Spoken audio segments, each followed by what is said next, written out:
Hey designers, now you are back for another typography video lesson. You can just add to the digital notes that you started last time when we talked about the 6 font families, because we're going to finish up with this video talking about font relationships. And there's 3 terms you need to know here: concordant, conflicting, and contrasting. So let's begin. So when you are creating design, most often you are going to be using more than one typeface or more than one font. Why? Because you have to have contrast. That's one of those 4 principles. You have to create contrast. And if everything is the same font, it's kind of all blob together. And especially when you're dealing with hierarchy, you type like headlines and then body copy, you're going to want to switch up your font a little bit. But you have to be careful, because if you pair up certain fonts together, they actually clash, or they can clash just like colors can, because of confusion. That's the big key here, is when you're using different fonts together, you want to make sure that there's clear contrast. You can see the difference in the fonts so that people understand they're 2 different fonts. And the way you do that is you don't pair 2 different typefaces that fall into the same font family. Okay? Just like you wouldn't want to date your sister or your brother, you don't want to pair 2 fonts together in the same relationship that are related or part of the same family. You want them to be very different. All right? So your 3 terms are: concordant means it's okay, it's a relationship, they work. It's not great. Okay? They're not from the same font, or they're not creating strong contrast, they're not dynamic together, but it's okay. And conflicting is when you're like, that's a bad font relationship. Conflicting, no bueno, not good. What you want is contrasting font relationships. That's the goal here today. So let's break these down a little bit more. So we know that concordant means it's okay. Okay, it's not a great relationship, but it's all right. And the way that you determine if fonts are concordant or not is it literally the same font? Okay, so concordant font relationship means it's the same exact font. It's kind of like dating yourself, right? You're not dating a different font. It's just a different version of yourself. So a concordant font relationship is, in fact, when you're using the same exact font, but you're using a different version of that font. So you see the example here is Cooper Sans. Okay, this is a typeface. And then you have Cooper Sans Bold. It's literally the same typeface designed by the same designer, but it's just a bold version of it, right? The reason that this works is it looks pretty much the same, and so it's very unified with the other text, but it slightly stands out. Another way you can do it besides bolding is your italics. So that's, and you guys are used to this. If you're doing a Word document or a Google Doc, it will often give you the option up at the top to do italics, bold, or underline. All that's doing is it's creating a contrast in the type that's a little bit, but it's a concordant because you're using the same exact font. It's just a very different version of it.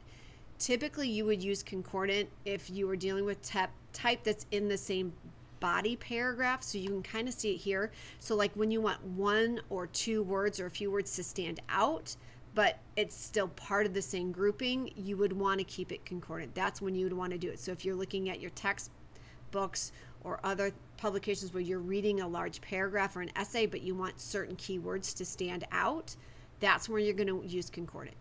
Okay? It's not when you're doing a caption versus a headline where you would want completely different fonts. It's in the same body of type. You just need to have 1 or 2 words a little bit different, right? So you can use concordant. That's always one option. What you don't want is conflicting. Conflicting is when there's 2 fonts from the same font category. So this is a great example here. So we can kind of tell this is not all the same, but it's confusing because you're like, is it the same font? Like if you look back at the last one, you can tell this is the same exact font. Like the letter structure, if we look at the ends, they're pretty much the same. The G's, they're pretty much the same. The O's, they're pretty much the same. It's just they're thicker versions, right? Or in the case of the italics, they're just slanted a little bit. Where if we look at this, you're like, I don't know. And here's the easiest way I always tell people, look at your A's. Look at this A, and then look at this A. Notice they're not the same A, but these are both I would call them decorative fonts that look like they were like handwritten. They're a handwritten decorative font, right? But they're not. They're different, but they're from the same family. So it gets really, really confusing. So it'd be two modern fonts together or two serif fonts together that are not the same font, but they're in the same family. Again, like brothers and sisters, you don't want that. They're too similar, but not the same either.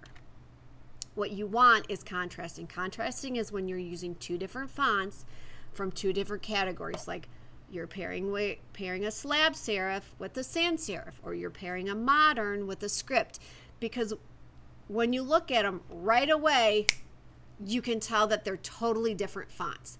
Contrast is important in graphic design. If you want the text to look different, it needs to look different. And the easiest way to do that is to pick fonts from completely different font families, right? Opposites attract in relationships.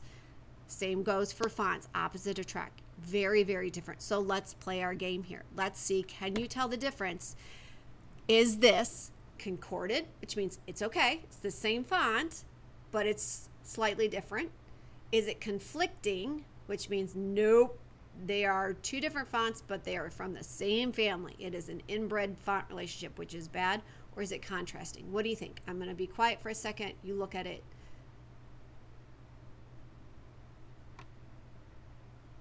Did you guess concordant? Yep, that is the same font. It's just the bottom half there is in bold.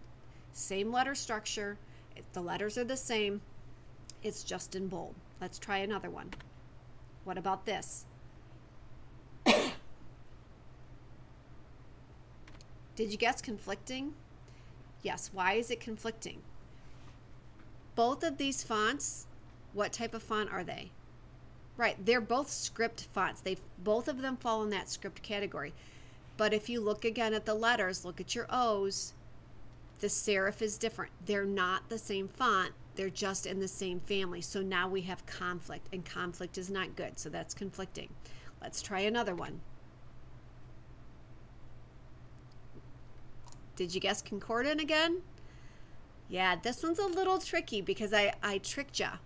It's the same font, but it's bold and it's in italics. So I hit bold on it and I shifted it to italics. So if you look, it's still the same structure of the H. There's nothing different about it other than it's a slant and the letters are just a little bit thicker. So this is concordant. It is a fine font relationship. What about this one?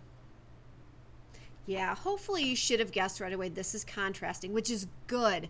Contrasting is good. Why? What is our top font? That's a modern font. What about our bottom? Yep, that's a sans serif. So two completely different fonts from two different font families. That's a good contrasting font relationship. Let's try this one. What do you think? Did you guess conflicting? You'd be right. Why is it conflicting? Why is it bad? First of all, what are the font families that each of these fit into? That's what you have to identify first. If you've identified that both of them are slab serif fonts, then you look, are the structures of the letters the same? No. If I look at the E, notice the space between your center line and the bottom. There's a larger gap here than there is here. It's a totally different structure to the letter. If I look at my L's, notice the serifs in proportion to the rest are much longer versus here where they're very, very short. So it's conflicting. They're both slab, they're both from the same family, but they're not the same font. So they're not concordant, nor are they contrasting. Let's try this one. What do you think? If you guess contrasting, you are getting this. Top font, it's a sans serif font. The bottom font, I would identify as a modern font or slab serif or even old style, but it doesn't matter because the first one is sans, so we know it's got good contrast.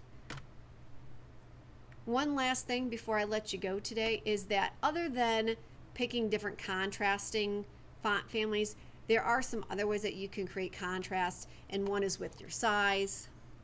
When you're picking fonts, even though you're picking from different font families, like say a modern and a script, you still want to make sure that there's a significant visual difference between the letters. So always thinking about pairing thin with thick kind of helps. The structure means the basic shape that the letters make, whether they're bubbly or boxy. You can think about in terms of form, which is working with caps versus lowercase. Again, direction, which is your stress, either doing straight up and down fonts, and then ones with a stress, and then obviously color is another way to add contrast. Why is all this important? Because it's leading you into your first project that you're going to learn about in the next video lesson at home. But tomorrow when you come back to class, after you take your quiz over both of these lecture videos, the 6 font families and your 3 relationships, in class you're going to be starting to work through some of your Illustrator lessons on prepping, getting ready for our first big Illustrator project, which is in focused on type and quotes. Good job, designers.